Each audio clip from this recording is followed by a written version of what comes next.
right. Hi, friends. Okay, so we still got some people hopping on. First of all, happy Monday. Welcome to our Dream Team Zoom. I just want to hear from you girls, anyone watching this now or later. How is your MMM going for you? How is the process of sending the messages? And I will just tell you from my perspective, the bingo cards had me in Messenger, but the MMM has me boldly in Messenger, if that makes sense. Just being much more intentional with the actual message I'm sending. I don't know. Anyway, that's what I will take from it. Anybody else? MMM is on the go for me today. MMM is on the go for me. You mean you're just sending messages on the go? Yeah. I just feel like I do the MMM throughout the day. So same. So I will sit down and send a few of these and sit down later and send a few of that kind of thing. Anybody else? Struggling and forgetting to do the reels and such. Okay. I'm not getting any more feedback than before just yet. Yet, she says. Sonia, I will address that because I too, especially the first week, I was so focused on the messages. And then I think I shared this with you guys that by the end of that first week, I realized that I didn't have any new group members to talk to because I hadn't remembered to make an interactive post in my group. And so then I was like, wait, am I doing my reels? And so I basically went back to some of the bingo cards and just would pull up a bingo card and peek and be like, okay, let's make a reel about this, or let's make a post about that. Because I needed that.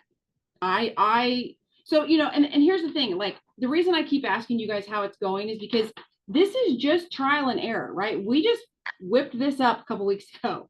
So if it turns out that we need to get more specific in the social media part about, making a reel or whatever, then maybe that's what it turns out that we need to do. Charlotte says, I am struggling with posting. I got really dependent on the bingo cards, to be honest. Yes, I understand that. Sonia, I hardly did anything, honestly. So maybe later this week, I'll take a look at this and see if there's a better way for me to do the social media checklist part, so that not only for you, but also for me, that it becomes a little more helpful. What about your personal development? That was one of the things that we were constantly hearing from people that was kind of missing. I know, yeah, she's on. I know for a fact Lisa Cook loved on Sundays when the bingo card said spend 10 minutes, like doing your devotional or your whatever, or reading a book. Sandra says yes, loving it. Either I'm missing it, maybe I'm missing it. I should look before I say this, but I'm not really seeing a lot of suggestions. So remember, every week there's a post sharing the MMM. Underneath that post, we want to know, what are you listening to? What are you reading? What messages did you send? And again, I know this is new and it's different. It's going to take us a while, which is why I'm just probably for the next month going to constantly ask you on Mondays how it's going.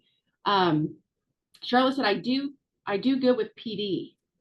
Oh, personal development. I was like, what's PD? I was thinking police department. I do good with PD. I typically listen to something at the gym, cleaning the house, etc. Yes. Personal development that's my walk every morning. There's a earbud in this ear. This one's open for safety. And then I'm in my PD the whole time I'm walking. I just do the Bible app with different devotionals. Some are 3 days and some are 7 days. Yeah. Okay, good. I keep forgetting to drop a message in that feed. Yeah. So I'm going to keep reminding you guys that, because I know, again, like I said, I know it's different.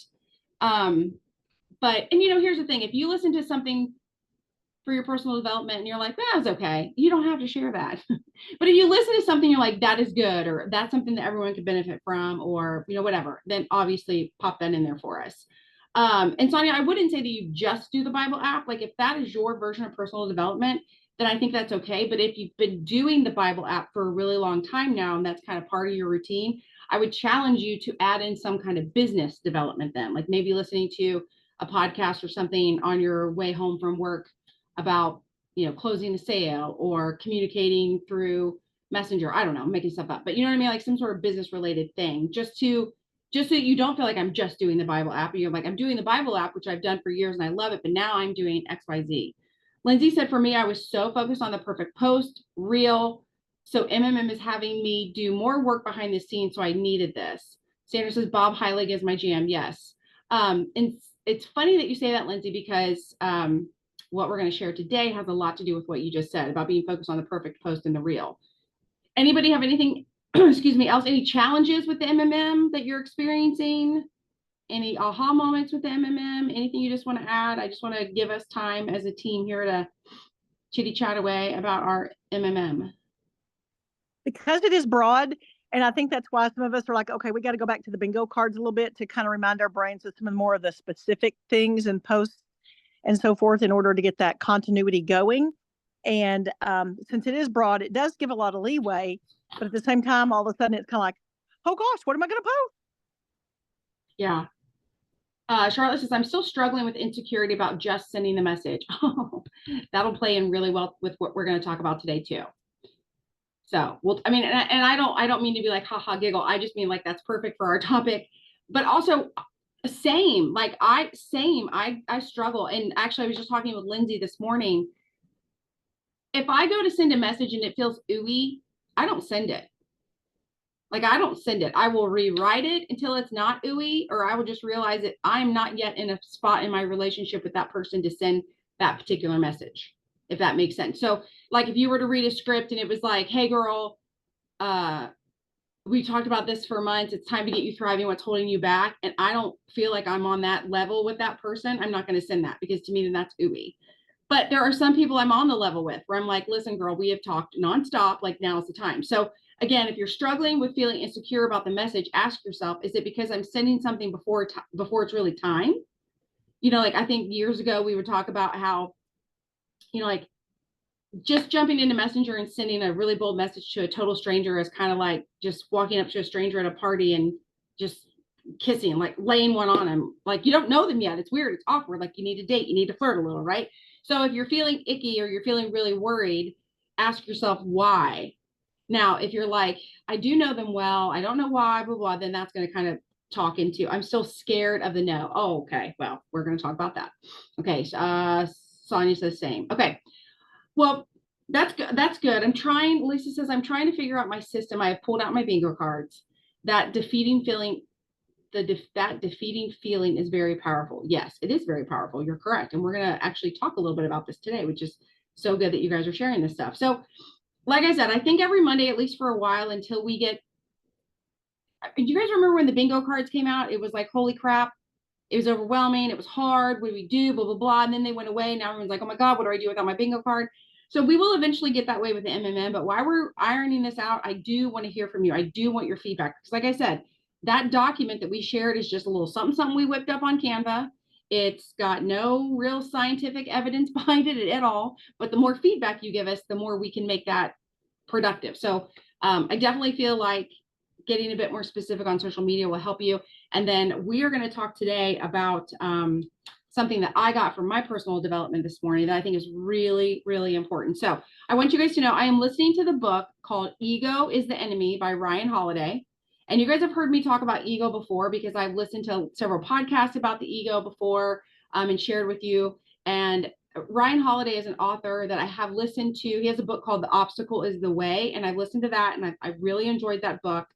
And it was like when Samantha says the surround sound, I kept getting these nudges about ego is the enemy, ego is the enemy. And maybe it was my ego that was stopping me, but I did finally download the book and I am listening to it. So in true Tammy fashion though, I don't know if it's his voice, I don't know. I had to listen to this chapter 3 times today. And even still to prepare for this, I had to go to ChatGPT and I was like, okay, I'll read you my prompt. I said in chapter 2 called Talk, Talk, Talk of The Ego is the Enemy by Ryan Holiday, please generate the top 5 talking points from this chapter, because I was just getting myself kind of confused. Okay.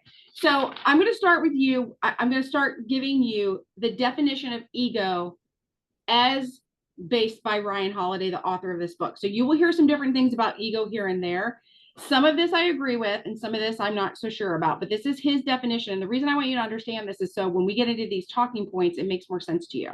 So according to Ryan Holiday, he defines ego as an unhealthy belief in your own importance. It's the sense of superiority and entitlement that distorts your reality, making us think we're better, smarter, or more deserving than we actually are. That one I struggle with. The rest of this makes sense. Ego drives us to overestimate our abilities, crave recognition, and focus on how we're perceived rather than on the actual work and growth required to succeed.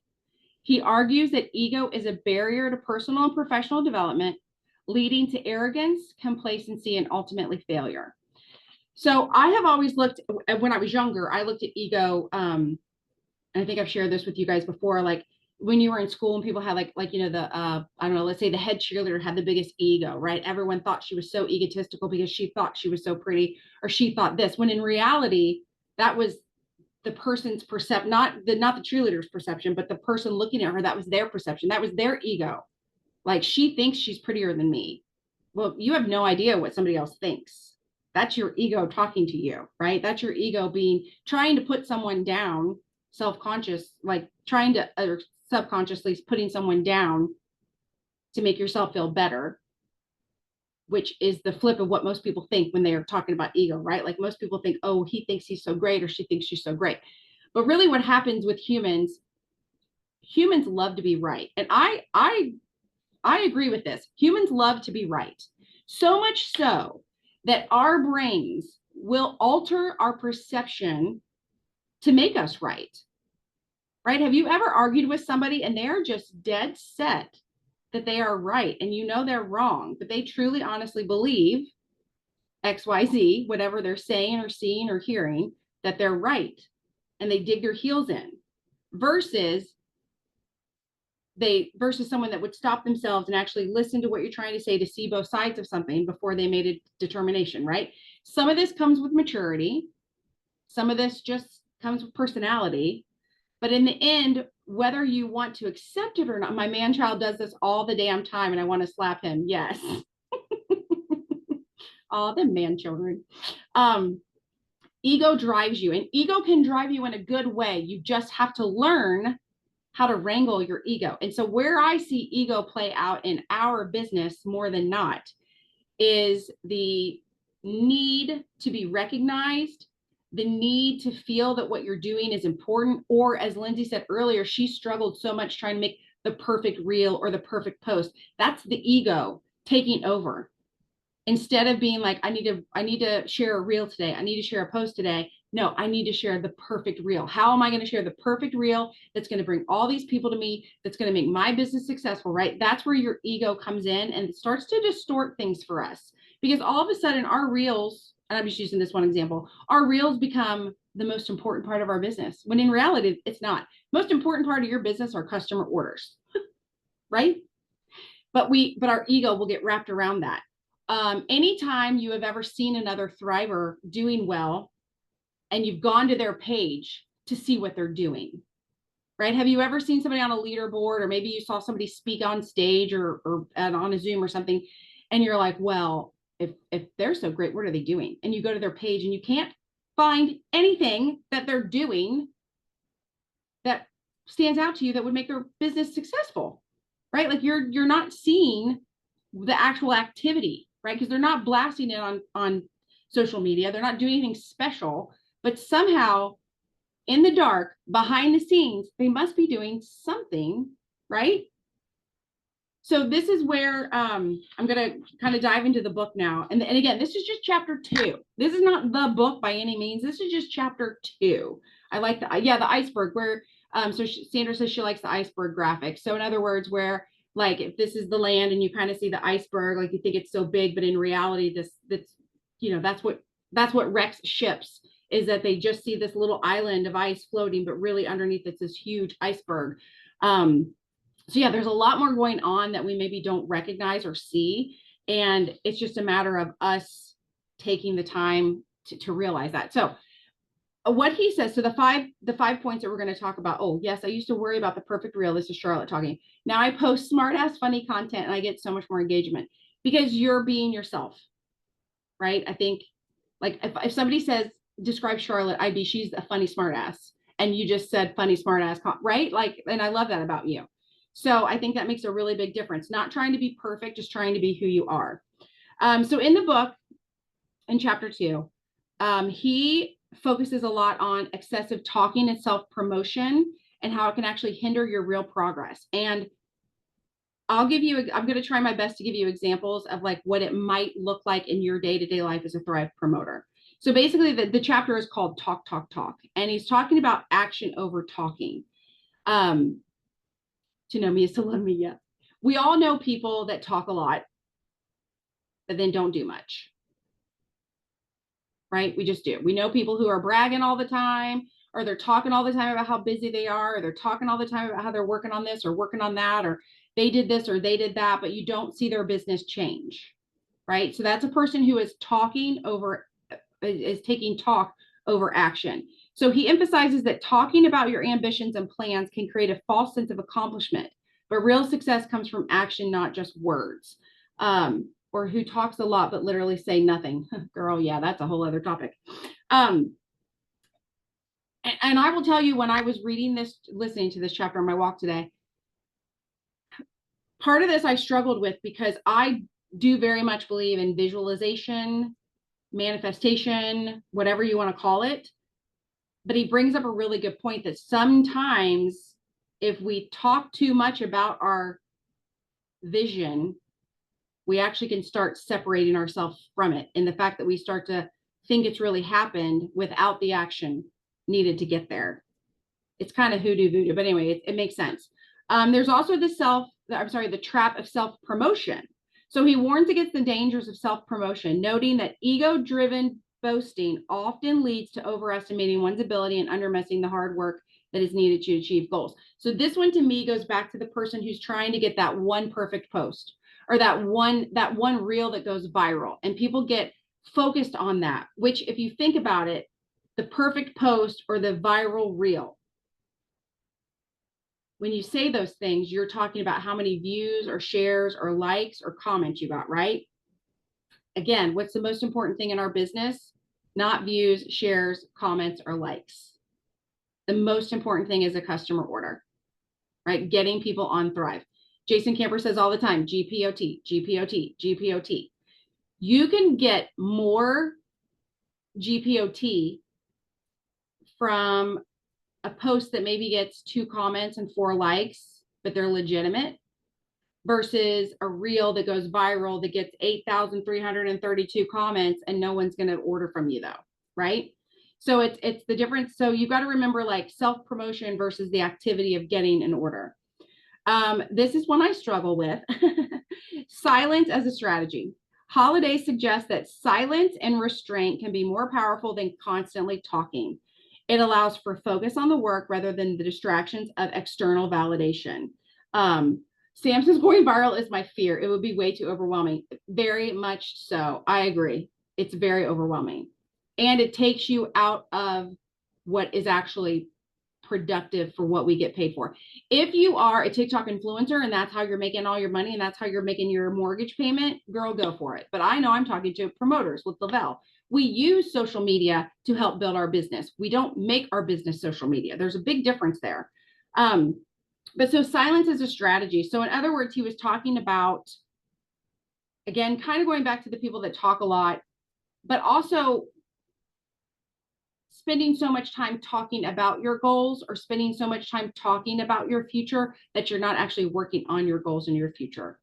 I also took from this, which he didn't really say, but it kind of made sense to me in the moment.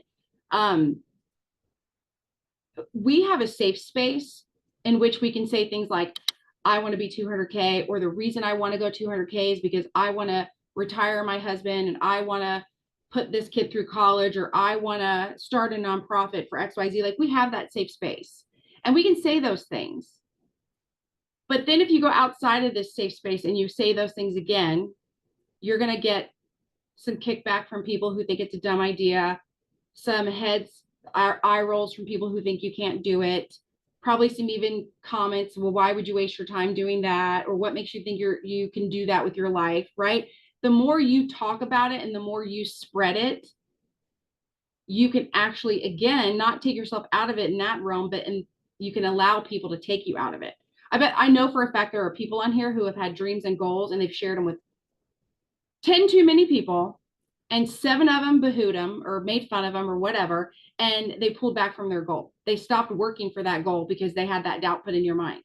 So it's good to have your goals. It's good to think about them. It's good to share them in a safe space or with someone who you know will actually push you and hold you accountable. But it's not important to share it with the world. And I think some of you will understand this if you think about on Tuesdays where we talk about share what your paycheck means, right? So some people get really weird about that because they're like, well, I don't want to talk about like what it's for. I don't want it's again, that's your ego saying, I'm going to share what it's done for me and how great it's made my life versus I'm just going to share what it could do for someone else. Right? Like, again, so instead of just talking about yourself and what you've got going on and how great it is because you got this paycheck, the assignment is really to share how it could help someone else so that they could see the opportunity, not your opportunity, right? When I share the opportunity with someone, I'm not sharing my opportunity. I didn't make Le-Vel. I didn't make Thrive. I don't do the shipping. I don't come up with the new products. I don't do any of the graphic design, none of that stuff, right? I'm sharing Le-Vel's opportunity and what Le-Vel could do for them. And again, when you look at it in that realm, when somebody does come into the business and they don't do well, that was their choice not to do well. That was their choice not to show up. Because far too often we're like, oh, I'm a bad promoter because so-and-so dropped out, or, oh, I must suck at this because I can't build a team. No, again, that's your ego. This is your network marketing business. And when you look at the definition of network marketing, you build networks of people to share a product or a service with. That's all you are responsible for as a network marketer, right? You can share, paint the picture of what it could do for them, product wise or business wise, but that's where it stops. It's not up to you to build someone else's business for them. Okay, number 4, focusing on the work and not the glory. I know a shout out is wonderful. I know it is. I've had shout outs and they feel warm and fuzzy on the inside. But if you're only working for a shout out and not for your true goal, that's your ego driving your business. And shout outs last about, I'll say max 6 hours, right? The excitement, maybe max 6 hours. But your paycheck that hits on Tuesday from the work you do could last you 7 days to 7 years, right? So again, working for the work and not the glory. The dangers of ego and communication. He discusses how ego can distort communications, leading to misunderstanding and conflicts.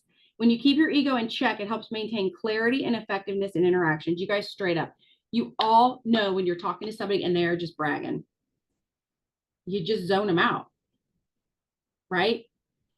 So check yourself. Are you bragging? Again, that goes back to, you guys, I got to go on this amazing trip and it was so wonderful. And I got to do this and I got to do that versus, I mean, the opportunity to go on these trips is incredible. Like, they literally will take you to this place and to that place and you can do this and that while you're there. Very different, right? And so again, taking your ego out of communication can clarify to the person listening to you or reading whatever you're, whether it's in real life or on paper or on the screen, what you're actually saying. Okay. And so then, because I still wasn't really sure if I was going to do a good job at this, and I'm still really not sure if I'm doing a good job of this, but that's okay. We're going to keep going. I asked for 3 action steps that someone could take to improve their productivity based on this chapter. So number 1 is to limit self-promotion. So setting a rule for yourself to focus on the work at hand rather than talking about it. If you feel the need to talk to your upline, your sideline, your downline, your husband, your girlfriend about all the messages you need to send, you literally could have already sent 3 messages in the conversation you had with your friend, right? And I know for some of you that's hard because for some of you that's your personality. But if you ever have the feeling like, gosh, I don't have enough time to get it all done, or, oh my gosh, I'm super overwhelmed, ask yourself, how much time am I talking about what I need to do versus actually doing what I need to do? Like, I'll be honest, I still struggle some days with the fact that by like 8:30 in the morning, I'm technically done. I've sent my messages. I've done my follow-ups. Right? And then I'm like, gosh, what am I going to do for the rest of the day? And that's a weird feeling. But when you truly get done what you need to get done, you'll be surprised how fast you can do it. This might mean cutting back on social media updates about your projects and instead dedicating the time to make things tangible, making tangible progress. So one of the examples he gave, which I thought was kind of funny, but then it was also kind of like a knife in our back. He was talking about this author who had gotten a book deal and she was going to write this book. And in her own words, in the year, I think it was 2014, she doesn't remember writing anything for the book. She spent a year talking about how she was going to write the book. How many of you have talked about, I'm going to do this, I'm going to do that, I'm going to stick with this, I'm going to do this, I'm going to blah, blah, blah. And then the next day you talk about how I'm going to do this, I'm going to do this. And then 3 days later, I'm going to do this, I'm going to do this. Just effing do it. Stop talking about it, right? That's the point. Apparently there's even a book that is published called I'm going to write a book. This is a separate person, but it's called I'm going to write a book. And it is nothing. It's an entire book, like a big fat thick book. It is nothing but social media posts from authors talking about how they're going to write a book. So think about that. If you feel the need to go over your day with someone, or you feel the need to tell someone, or maybe the same, I don't know, maybe your husband, maybe every day you download to your husband, this is what I'm going to do, this is what I'm going to do. Ask him to start holding you accountable at the end of the day. Did you do what you said you were going to do? Or are you going to show back up tomorrow and tell me again you're going to do what you're going to do? And if you need an accountability partner, you have an entire team. I encourage you not to look for your direct upline to be your accountability partner, because they're already your business partner, right? So look for somebody outside of that and just be like, hey, I need an accountability partner. I have, she's not on here, but Rachel asked me, could I be her accountability partner? And I said, well, what are you looking for? She said, I just need someone I can send a screenshot of my messages to every night to make sure I do them. And I was like, I can receive screenshots of messages, no problem. So I get the screenshots every night. Some nights I respond, sometimes I'm asleep and I don't respond, but that's what works for her. So again, if you're looking for an accountability partner, you're not asking them to do work for you, right? They're just the spot that you drop the messages to, or you drop the whatever to. You don't go in every day and say, here's what I'm going to do. No, you show them what you did, right? Big difference. Sandra said, like the kid in the class who spends more time trying to get out of doing their work instead of getting it done in less time. Exactly. The second step is practice silent working sessions. Dedicate specific periods during your day to work in complete silence. No meetings, no phone calls, no distractions. This can help you focus more deeply and get more done. This is something that sometimes I struggle with, because some days on the wake up and wins, I actually can get a lot of work done. And when I really think about it, those are the days on the wake up and wins where I turn my volume almost off and I just work. So if you need, no hubby working at home. If you need quiet time and you can't, like Sandra's example, her husband is there at home, he's making noise, it's hard for her to work, get out of the house, go somewhere. I know Sam's kids are in school right now, but like, let's pretend they weren't and they were running around and she needed to work. Her kids are old enough. She could say, hey, mommy will be back in an hour. She could go down to the little coffee shop a block away and just set up shop and work, put on her headphones and work. Right. But having that intentional time, and I know, like, so for example, Sonia's at her job. So it's really gonna be hard for her to be like, hey guys, zip it. I got to work on my LaBelle business, right? They'll be like, girl, pack your shit and get out. But on her lunch break, she could literally put in her earbuds and just, right? Like finding those quiet times, even if it's 10 minutes here and 20 minutes there. Maybe you can't have an hour to yourself, but when you do have it, being intentional in that time versus spending the first 10 minutes being like, oh, I got 10 minutes. I'm going to get this and that done. And what have you been doing today? Oh yeah. Okay. Are you going to work on your stuff today? Like, no, stop talking to people, get your work done. And the third one is to set process-oriented goals. And we've talked about this lots of different ways, but instead of focusing on the end goal, like the recognition or the praise, set a goal that centers around the process itself, such as completing a specific number of work hours or tasks. This shifts your focus from external validation to internal progress. It's the quote that Lisa shares with us all the time, marrying the process, not the outcome. So set your, and you guys, you've already got goals set. 3 messages, 3 messages, 3 messages, 2 messages, 2 messages, right? You've got those right there. If you want to make those different or bigger or better or smaller or whatever, make your own sheet. It doesn't matter, but set those goals. And you'll notice this doesn't say at the end of the day, people are going to clap for you because you sent out messages. right? The shout out's not necessarily going to come from the messages, but our end goal is customer orders, and that's what's going to come from the messages. So if you're truly working for a shout out, you have to understand the process to get there, right? Like you can't just run up to strangers in the Walmart parking lot and sign them up and send them free product just so you can get a shout out. Not that I would be referencing anything that actually happened in the past.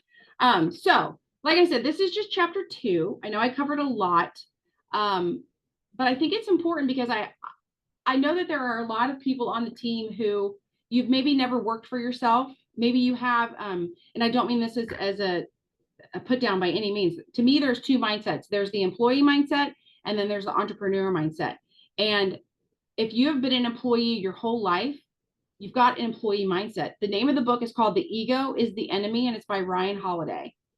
So if you were employed by someone, if you had to check in with someone, if you had a superior, you had a boss, whatever you called him, a manager, you're probably very used to being told what to do, repeating what you're going to do, and then getting praise at the end of the day for doing it. But unfortunately, in the land of entrepreneurship, if you spend time asking what to do and you spend time talking about what you're planning on doing, and then you're hoping someone's going to spend time at the end of the day congratulating you on it, you've wasted a lot of time.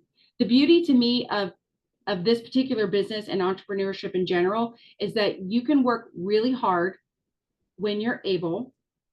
And I don't mean like when the opportunity pops up. I mean, schedule it, right? Like when you know you're able, work really hard for a short period of time and you get paid for a really long time after that. If you're not sure if network marketing is great, it's because you haven't yet established somewhat of a network that is working in the background. So I know for a fact, because of the sales organization that I've worked to build, even when I'm sending messages, I know at least 5 other people are sending messages. And I want those 5 people to know that they have 5 people sending messages, right? That's how you build that security and that longevity with your business. I don't build security by talking about sending messages during the day. Because if I just talk about it and I don't do it, then I probably have 5 people on my team talking about it and not doing it, who probably have 5 people on their team talking about it and not doing it. Which I know is funny to say because I'm literally leading the Zoom about talking, but that's just for that 30 minutes today, right? So anyway, that's the book that I'm working through. So I will share. This one I felt was really, chapter 1 didn't rock my world, chapter 2 did, and I wanted to share it with you guys. If you do choose to read it or listen to it, let me know. I would love to get your take on it. Sonia says that's me. Oh, employee mindset, I think is what you were responding to. I looked away. And yeah, okay. And it's not that somebody who has an employee mindset can't become entrepreneurial mindset. It's just learning to shift your brain. It's learning to treat yourself as the boss. Like I know for a fact there are people on this team that do not respect themselves the way they would respect a boss. And I think that's a shame because you are your boss. So learn to respect yourself, learn to respect your time, your boundaries, your goals. And when you start respecting yourself the same way you would respect, like I know for a fact, some of you on here right now, if your boss said, you need to hop off this Zoom, we've got something we have to do, or you have to stay 30 minutes late tonight, you're going to be getting home late, you would do it, right? Respect yourself the exact same. If you have on your schedule that you're doing XYZ at this time, do it. Respect yourself for the boss that you are. Okay. Anyway, I went 4 minutes over. Sorry. Love you guys. See you later. Bye.